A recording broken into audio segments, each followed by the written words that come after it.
நாடாளுமன்றத்தின் இரு அவைகளும் தற்பொழுது ஒத்திவைக்கப்பட்டிருக்கிறது. எதிர்கட்சிகளின் தொடர் அமளியால் நாடாளுமன்றத்தின் இரு அவைகளும் தற்பொழுது ஒத்திவைக்கப்பட்டிருக்கிறது. ஆபரேஷன் சிந்தூர் குறித்து விவாதிக்க வேண்டும் என தற்பொழுது எதிர்கட்சிகளின் சார்பில் பார்த்தோமேனால் இரு அவைகளிலும் கோஷம் எழுப்பப்பட்டது. அமளியும் ஏற்பட்டிருக்கிறது.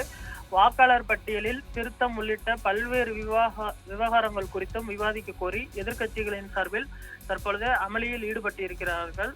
மாநிலங்களவையில் மதிமுக எம்பி வைகோ தமிழக மீனவர் பிரச்சனை குறித்தும் கைது செய்யப்படுவது குறித்தும் விவாதிக்க வேண்டும் என்றும் தற்பொழுது அவர் பேசியிருக்கிறார். ஆனால் அந்த விவகாரம் குறித்து பேசுவதற்கு தற்பொழுது அனுமதியானது அளிக்கப்படாத சூழலில் தற்பொழுது எம்பிக்களின் சார்பிலும் தொடர் அமளியில் ஈடுபட்டனர். அமளியில் ஈடுபட்டதற்கு பிறகு பார்த்தோமேனால் இரண்டு அவைகளும் தற்பொழுது ஒத்திவைக்கப்பட்டிருக்கிறது. நேற்று முழுவதுமே பார்த்தோமேனால் எந்த அலுவல்களும் நடைபெறாமல் தொடர்ந்து அமளியில் ஈடுபட்டதால் ஒத்திவைக்கப்பட்ட நிலையில் தற்பொழுது இரண்டு அவைகளும் தற்பொழுது பார்த்தோமேனால் ஒத்திவைக்கப்பட்டிருக்கிறது. மீண்டும் அவை கூடும் பொழுது இதே விவகாரத்தை எழுப்புவதற்கு தற்பொழுது எதிர்கட்சிகளின் சார்பில் திட்டமிட்டிருக்கிறார்கள்.